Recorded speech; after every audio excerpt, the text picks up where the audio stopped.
তাদের আমি অনুরোধ করবো আপনারা একটু আগের যে বক্তব্যগুলো দিয়েছে সেগুলো একটু শুনবেন।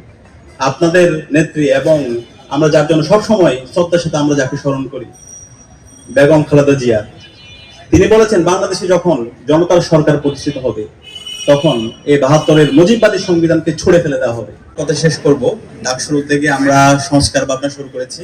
গতকাল প্রথম পর্ব ছিল, আজকে দ্বিতীয় পর্ব।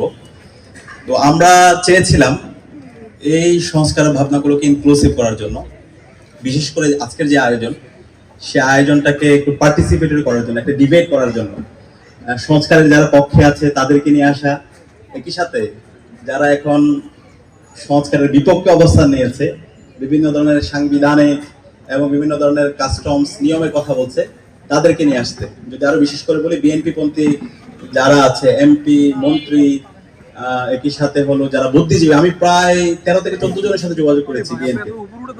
আমি কাউকে তাদের আজকে আয়োজনে শিক্ষার্থীদের মুখোমুখি হওয়ার জন্য তাদের সময় দেওয়ার সে আগ্রহ আমি দেখতে পাইনি। আজকের আয়োজনটা খুবই পার্টিসিপেটরি হতো। আমি চেয়েছিলাম যদি আমরা ডিবেট করতে পারতাম পক্ষে বিপক্ষে, এবং শিক্ষার্থীরা থাকবে, শিক্ষার্থীরা কোয়েশ্চেন করবে যে জুলাই বিপ্লব বাংলাদেশের জেনজিরা করেছে, সেই জেনজিরা তারা আজকের যারা সরকারে আছে তাদেরকে কোয়েশ্চেন করবে, এবং যারা জনতা আছে, যারা এখানে আমাদের যারা অন্যান্য অতিথি আছে তাদেরকে কোয়েশ্চেন করবে, ডিবেট হবে। এই ডিবেটের মাধ্যমে আমরা আমাদের সলিউশনটা খুঁজে বের করব। তো অনেকেই কোয়েশ্চেন করেছেন, একপাক্ষিক গেস্ট হয়ে গেছে, আমাদের চেষ্টার কোনো কমতি ছিল না, কিন্তু সরকারি দলের যারা আছে তারা যদি আরেকটু পার্টিসিপেটরি হতো তাহলে ভালো হতো। আর ডাকশো এটা সবার প্ল্যাটফর্ম, এটা কোনো একক দলের একক বর্গের কোনো প্ল্যাটফর্ম না, এটা সবার প্ল্যাটফর্ম।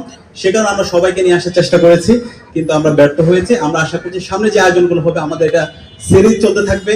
সামনে যে সেশনটা হবে সেটা হচ্ছে ছাত্র সংগঠনগুলোকে নিয়ে, এবং বিভিন্ন ছাত্র সংসদ নির্বাচন হয়েছে, নির্বাচিত প্রতিনিধিদেরকে নিয়ে। আমরা আশা করবো সেখানে ছাত্র সংগঠন যারা আছে তারা যুক্ত হবে এবং সেগুলোকে আমরা পার্টিসিপেট করে তুলবো। একই সাথে আমরা বলতে চাই আমরা বিএনপি শত্রু না। আমরা বলতে চাই বিএনপি ঐতিহাসিকভাবে তাদের শত্রু এবং মিত্রকে চিনতে তারা ভুল করেছে।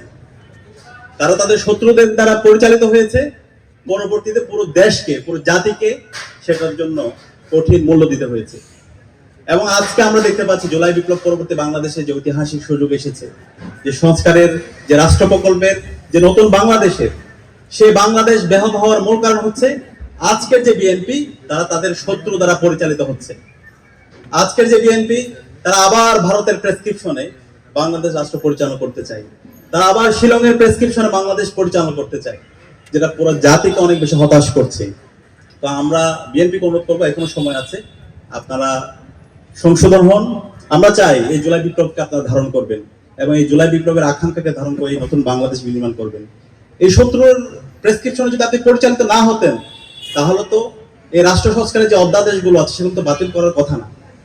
গুম প্রতিরোধ ও প্রতিকার যে অধ্যাদেশ, সেটা বাতিলের যৌক্তিকতা আমাদেরকে একটু বলেন।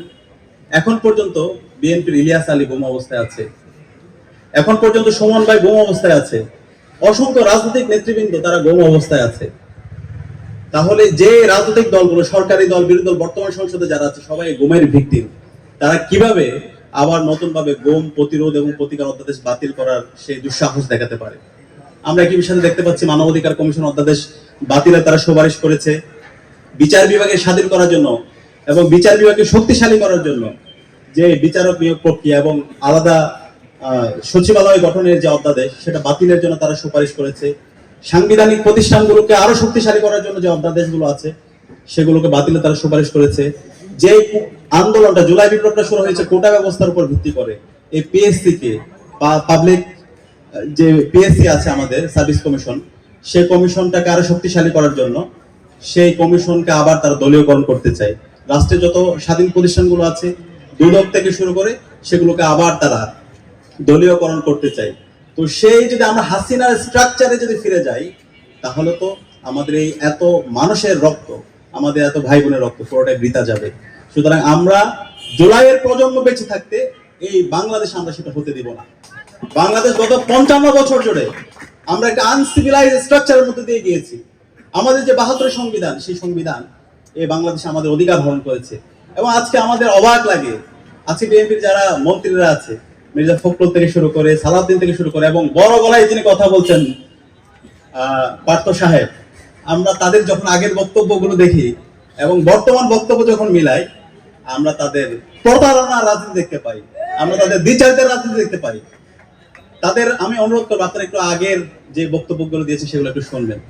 আপনাদের নেত্রী এবং আমরা যার জন্য সবসময় শ্রদ্ধার সাথে আমরা যাকে স্মরণ করি, বেগম খালেদা জিয়া, তিনি বলেছেন বাংলাদেশে যখন জনতার সরকার প্রতিষ্ঠিত হবে তখন এই ৭২-এর মুজিববাদী সংবিধানকে ছুঁড়ে ফেলে দেওয়া হবে। এবং আমরা আশা করেছিলাম সেই ছুঁড়ে ফেলে দিয়ে আমরা নতুনভাবে রাষ্ট্র প্রকল্প বিনির্মাণ করব।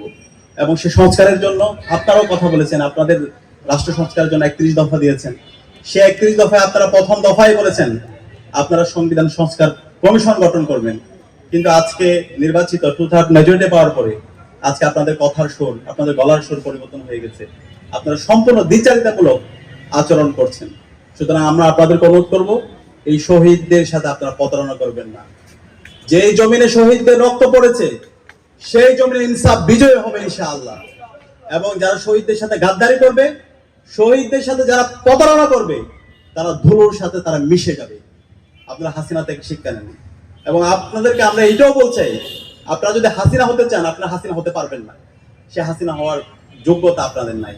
এবং যে জুলাই বিপ্লব হয়েছে, সেই জুলাই বিপ্লব কারা করেছে ইতিমধ্যে আমাদের আলোচকরা চমৎকারভাবে আলোচনা করেছেন। বাংলাদেশের জেনজিরা করেছে, তরুণরা করেছে, ১৬ বছর আন্দোলন করেছেন, ঈদের পরে আন্দোলনের কথা বলেছেন, বারবার ব্যর্থ হয়েছেন, বারবার প্রেসক্রিপশনের রাজনীতি করেছেন, নেগোসিয়েশনের রাজনীতি করেছেন। কোন একজন আন্দোলন শুরু হওয়ার আগেই আমরা দেখতে পেয়েছি আমাদের যারা নেতৃবৃন্দ ছিল সেই নেতৃবৃন্দ তারা আপোষকামিতা করেছে। কিন্তু সর্বশেষ আমাদের ছাত্ররা রাজপথে নেমে আবু সাইদ তার ২ হাতকে প্রসারিত করে শহীদ ওয়াসিম, শহীদ আলী রায়হান, শহীদ মুগ্ধ, শহীদ শান্তরা তাদের জীবনকে উৎসর্গ করে আজকে আমাদেরকে আজাদি এনে দিয়েছে। এবং তারা যখন রাজপথে নেমেছিল তারা ফ্যামিলি কার্ড, কৃষক কার্ড, এই কার্ড সে কার্ড গুলো নিয়ে তারা রাজপথে নামেনি। তারা বলেছিল আমরা রাষ্ট্র সংস্কার চাই। তারা বলেছিল রাষ্ট্র মেরামতের কাজ চলছে, সাময়িক বা অসুবিধার জন্য দুঃখিত।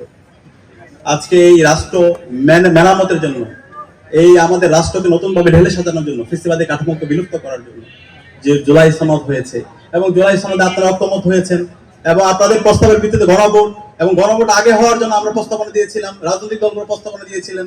তখন আপনারা বলেছেন না একই দিনে হতে হবে এবং একই সময়ে একই নির্বাচন হলো, একই অধ্যাদেশে নির্বাচন হলো, জাতীয় নির্বাচন এবং গণভোট নির্বাচন। সেই নির্বাচনে ৭০% দেশের নাগরিকরা তারা গণভোটে হায়ের পক্ষে তারা মতামত দিয়েছে, সংস্কারের পক্ষে তারা মতামত দিয়েছে এবং সে অনুযায়ী সংস্কার পরিষদ গঠিত হওয়া, ওখানে শপথ নেওয়ার কথা ছিল এবং ১৮০ কার্য দিবসের মধ্যে এই সংস্কারগুলো এবং অধ্যাদেশগুলো বাস্তবায়ন করার কথা ছিল। কিন্তু আজকে আমরা তাদের বিভিন্ন ধরনের তাৎক্ষণিকতা শুনতে পাচ্ছি, তারা আমাদেরকে হবস ব্লক রসুন গল্প শোনায়। এই ধরনের দ্বিচারিতার রাজনীতি এখন চলবে না। আমি স্পষ্টভাবে বলি যে জুলাই বিপ্লব জেনজিরা করেছে, তারা আগামী বাংলাদেশে আরো ৫০ বছর তারা বাংলাদেশে থাকবে। আপনারা কিন্তু চলে যাবেন, যে বুড়া জেনারেশন আছেন, যে মুরব্বী জেনারেশন আছেন, আপনারা কিন্তু চলে যাবেন। এখন আপনারা কি চান আপনারা ঘৃণার পাত্র হিসেবে থাকবেন, নাকি আপনারা চান আপনাদেরকে সারা জীবন শ্রদ্ধার সাথে স্মরণ রাখবে? আমরা শহীদ জিয়াকে শ্রদ্ধার সাথে স্মরণ রাখি, আমরা মরহুমা বেগম খালেদা জিয়াকে শ্রদ্ধার সাথে স্মরণ রাখি। আমরা চাই তাদের থেকে আপনারা শিক্ষা নেন। এবং আপনারা যে কথাগুলো বলেন এটা নিজের পায়ে কোড়াল মারা। আপনাদের জন্ম হয়েছে গণভোটের উপর ভিত্তি করে। আজকে আপনারা এটাকে সাংবিধানিক বাধ্যবাধকতার কথা বলছেন। আপনাদের কথাগুলো আপনারা একটু শুনবেন। এই আপনাদের কথাগুলো শুনে সুস্থ মানুষরা পাগলও হাসে। সুতরাং এখনো সময় আছে, আপনারা দ্রুত সময়ের মধ্যে অধ্যাদেশগুলো বাতিলের সুপারিশ করেছেন তা থেকে আপনারা জনতার যে দাবি, শহীদদের যে দাবি, শহীদদের আকাঙ্ক্ষার আলোকে এই সংস্কার জুলাই সনদ বাস্তবায়ন করেন এবং জনগণের যে ম্যান্ডেট সে গণভোটকে আপনারা মেনে নেন এবং মেনে নিয়ে সবাইকে সাথে নিয়ে একটা নতুন বাংলাদেশ নির্মাণ করেন। এটা খারাপ লাগে আমাদের জন্য। আমি শেষ করছি যে এত রক্তের পরও ৫৫ বছরে এত রক্ত দিয়েছি, জুলাই বিপ্লবে আমরা এত রক্ত দিলাম, এরপরে এসে আবার আমাদেরকে পিছনের রাজনীতি নিয়ে আমাদেরকে আবার ডিবেট করতে হচ্ছে, কথা বলতে হচ্ছে। ভাই এখন তো আমাদের কথা বলার কথা ছিল নতুন বাংলাদেশ নির্মাণ করার জন্য, আমাদের অর্থনীতি কিভাবে আমরা আরো শক্তিশালী করতে পারি। আমাদের অর্থনৈতিক কাঠামো ভেঙে দেওয়া হয়েছে, আমাদের শিক্ষা ব্যবস্থাকে ভেঙে দেওয়া হয়েছে, আমাদের সংস্কৃতিকে ভেঙে দেওয়া হয়েছে, আমাদের পুরো রাষ্ট্রের স্ট্রাকচারকে ভেঙে দেওয়া হয়েছে। সেটাকে কিভাবে নতুন ভাবে পুরো নির্মাণ করতে পারি, আমাদের যে পররাষ্ট্রনীতি সেটা কিভাবে আমরা আরো শক্তিশালী করতে পারি। কিন্তু আজকে আবার সে পিছনের রাজনীতির দিকে আমরা যাচ্ছি এবং সেগুলো নিয়ে আমাদের কথা বলতে হচ্ছে, যেটা